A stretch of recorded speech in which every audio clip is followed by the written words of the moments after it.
My 15th birthday was supposed to be the day I finally felt like my parents saw me as more than just the quiet daughter who always stayed out of trouble.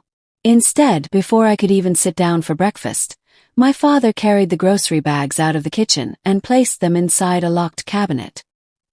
He looked at me as though he were discussing a household bill, not speaking to his 15-year-old daughter. "From now on, you buy your own food," he said. I actually laughed because I thought it was some cruel birthday joke. Then my mother walked into the kitchen, took the spare key from the counter, and put it in her purse. "Your father is serious, Luna. You're old enough to start taking responsibility for yourself." I stared at them, waiting for someone to smile. Nobody did. That morning, I learned that my parents could turn something as ordinary as breakfast into a lesson about survival. At first, I tried to convince myself it wouldn't last. Maybe they were angry with me over something I'd forgotten. Maybe they wanted me to learn budgeting. But by that evening, I understood this wasn't a lesson. It was punishment without a crime. When I opened the refrigerator, there was food inside, but every item had a small piece of masking tape marked with my parents' initials. My younger brother, Evan, opened the fridge beside me, grabbed a container of expensive pasta, and walked away without saying a word. He was 13, and somehow the rules didn't apply to him. My mother had just bought him a new gaming headset that cost more than I had ever spent on myself. When I asked what I was supposed to eat, my father pointed toward the front door. "Get a job.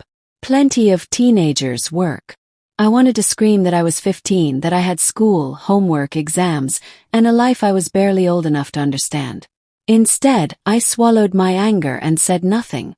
The next morning, I woke up at 5:15 and started delivering flyers around our neighborhood before school. I came home in the afternoon, changed clothes, and worked 3 evenings a week at a small bakery. On weekends, I cleaned offices with an elderly woman named Marissa who paid me in cash every Saturday. I kept every dollar in an envelope hidden inside an old textbook beneath my bed. I stopped buying snacks at school. I stopped going to birthday parties because I couldn't afford gifts.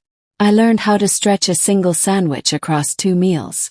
Meanwhile, Evan's life continued as though nothing had happened. New sneakers appeared in his room. New electronics arrived for holidays. My parents paid for his sports fees, his tutoring, and even weekend trips with friends. Whenever I looked exhausted, my mother simply said, "You wanted independence. Don't complain about it now."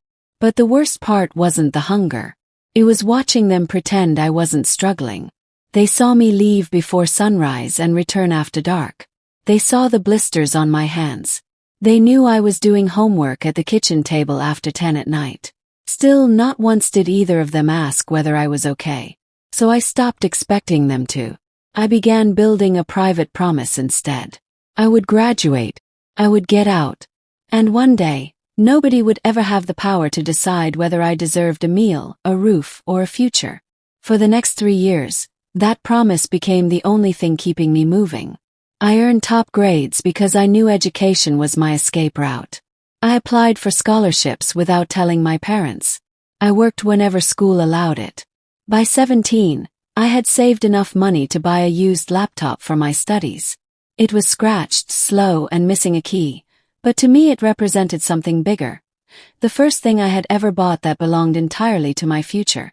Then, 2 weeks before my 18th birthday, my father called me into the living room. A single white envelope was sitting on the coffee table. He didn't tell me what was inside.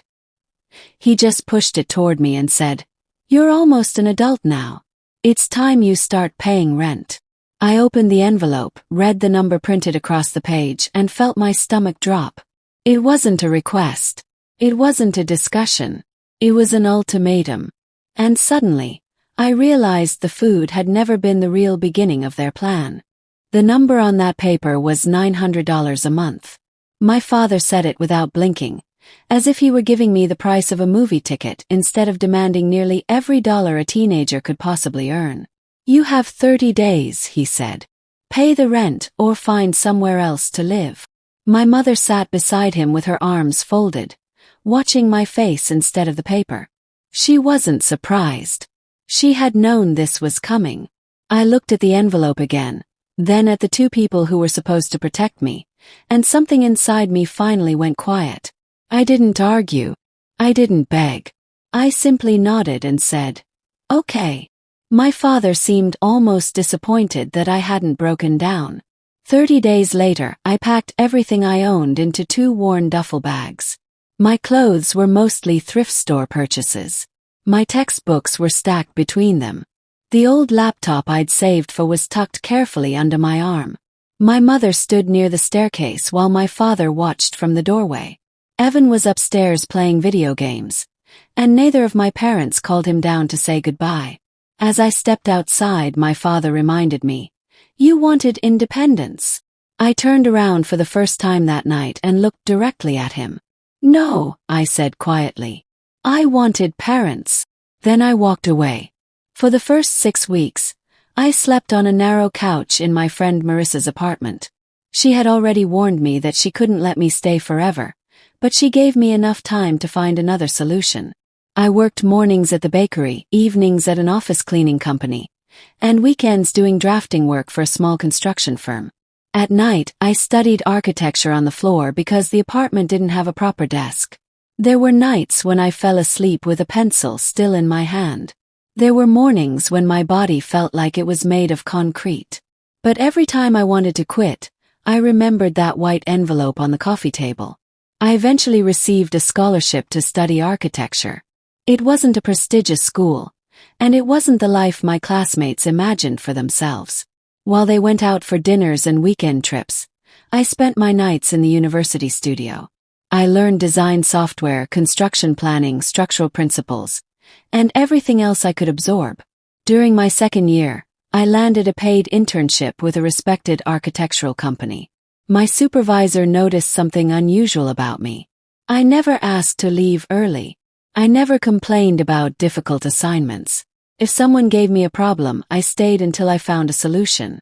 One afternoon, after watching me work through an impossible commercial design for nearly 6 hours, my supervisor asked, "Luna, what are you running from?"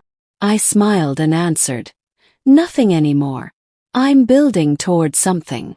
I stopped contacting my parents completely. Their calls became less frequent, then disappeared. I changed my number and deleted the old family photographs from my phone. It wasn't because I hated them.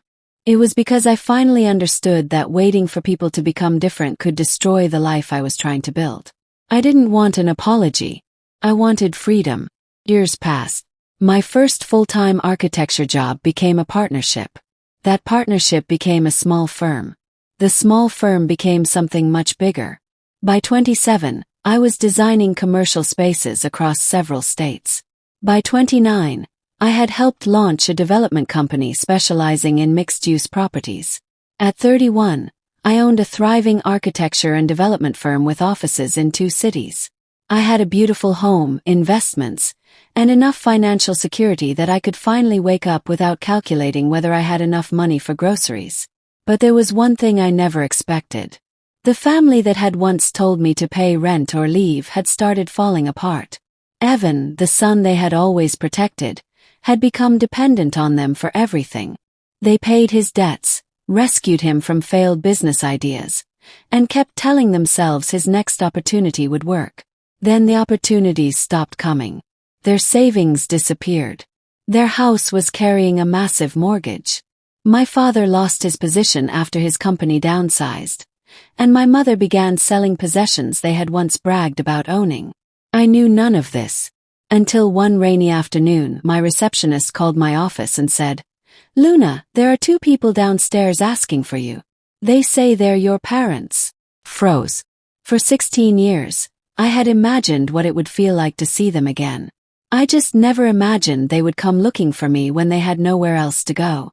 I sat completely still for several seconds after my receptionist said the words, "They say they're your parents." 16 years had passed since I had walked away from that house with 2 duffel bags and a broken heart. I had imagined this moment countless times, but never like this. I could hear the rain tapping against the windows of my office, and suddenly I was 15 again, standing in front of a locked refrigerator, wondering why my own family had decided I wasn't worth feeding. "Are they still downstairs?" I asked. My receptionist hesitated. Yes. And they look desperate. I closed my eyes for a moment. Then I said, send them up. When the elevator doors opened, my mother stepped out first. She looked older than I remembered, but it wasn't her gray hair that caught my attention. It was the nervous way she kept gripping the strap of her handbag. My father followed behind her. The man who had once stood over me with an envelope demanding rent now walked slowly, shoulders bent forward, as if the weight of the past had finally caught up with him. Neither of them looked like the people I remembered. But I recognized their eyes immediately. My mother forced a smile. Luna, sweetheart. She opened her arms as though 16 years had disappeared overnight. I took one deliberate step backward. Her arms slowly dropped. What are you doing here? I asked. My father cleared his throat. We need to talk. I led them into my conference room and closed the door. My mother immediately began crying. She told me they had been thinking about me for years, that they had always been proud of me, and that raising children had been difficult. My father spoke about family responsibility. Then, finally, he told me the truth. Their house was in serious financial trouble. Evan had failed another business venture and left them with enormous debts. Their mortgage payments were months behind. The bank had already started foreclosure proceedings. We just need a little help, my father said. You have the means now. You could clear the mortgage and give Evan enough money to start over. I stared at him. After 16 years, that was why they had come. My mother reached across the table. We're still your parents. I looked at her hand but didn't touch it. Were you my parents when you locked the refrigerator? I asked. Silence filled the room. Were you my parents when I worked before school to buy my own food? Were you my parents when you handed an 18-year-old girl a rent notice and told her to leave? My father's jaw tightened. We were trying to teach you responsibility. I almost laughed. You taught me something, I said. You taught me never to depend on people who enjoy having power over me. Then I opened the drawer beside my chair and placed a folder on the table. My mother stopped crying. Inside were copies of old bank statements, receipts, scholarship records, and the original rent notice my father had given me. I had kept them for years, not because I planned revenge, but because they reminded me exactly how far I had come. I placed the rent notice in front of him. You remember this? His face changed. He nodded slowly. You demanded $900 a month from an 18-year-old student, I said. You told me to pay or leave. My father looked down. Luna, that was a long time ago. It was, I answered. But consequences can take time too. I opened the second part of the folder. My parents had no idea that my company had recently begun purchasing distressed commercial properties and unpaid real estate debt. One of the portfolios we had acquired contained the financial claim connected to their property. Their house was no longer controlled by the bank they had been negotiating with. It was now controlled by my company. My mother stared at me in disbelief. My father's face turned pale. You own the debt, he whispered. He nodded. Yes. For the first time in my life, I saw my father sitting across from me without an answer. The same man who had once told me I wasn't entitled to food or shelter suddenly needed something from me. I could have taken the house immediately. I could have forced them out. I could have done exactly what they had done to me. Instead, I placed one final document on the table. This, I said calmly, is the only offer you're going to receive. My father reached for the paper with trembling hands. My mother leaned closer to read it.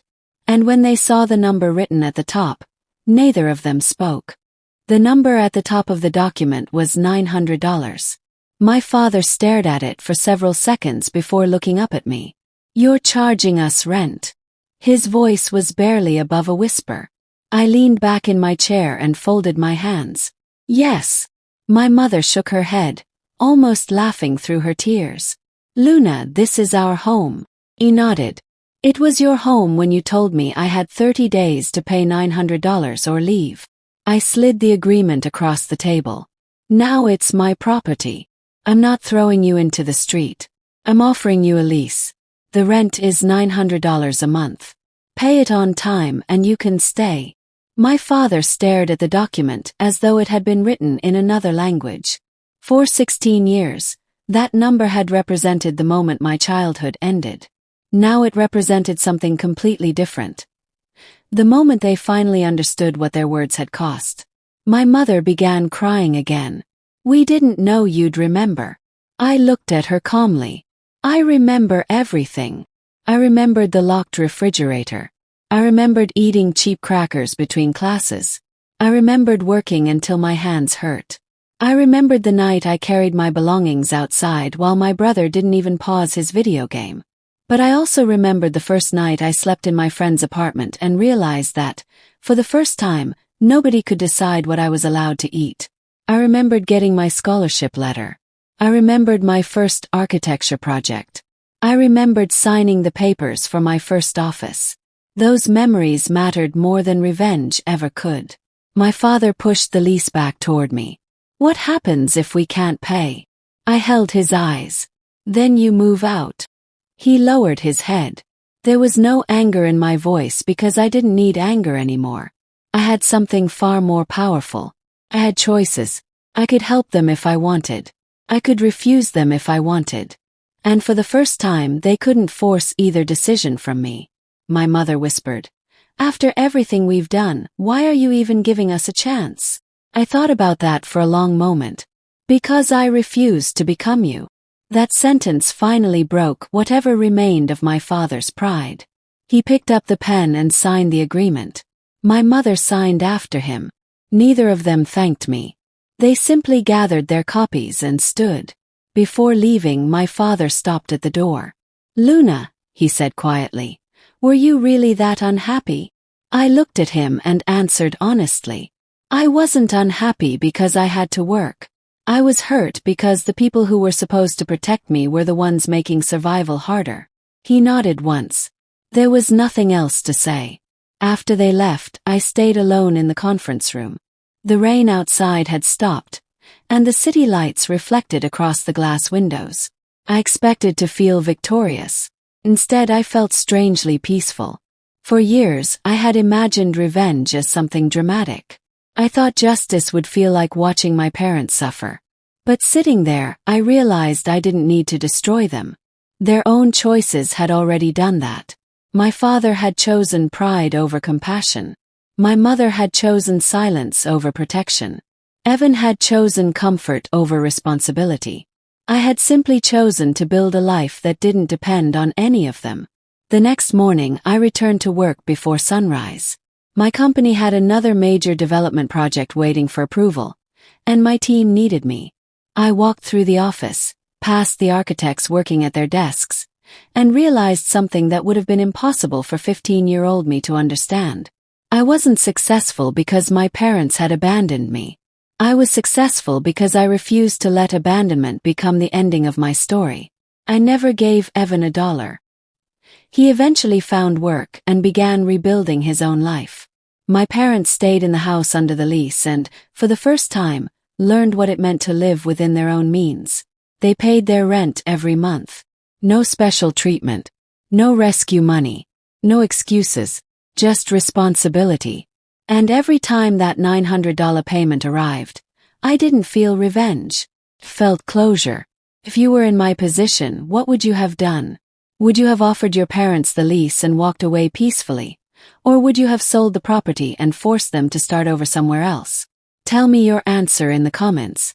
And if this story made you think about family, forgiveness, or the price of treating someone like they don't matter, subscribe for more powerful stories. There are more journeys waiting for you on the channel. Because sometimes the strongest revenge isn't destroying the people who hurt you. Sometimes it's building a life so powerful that they can no longer control you.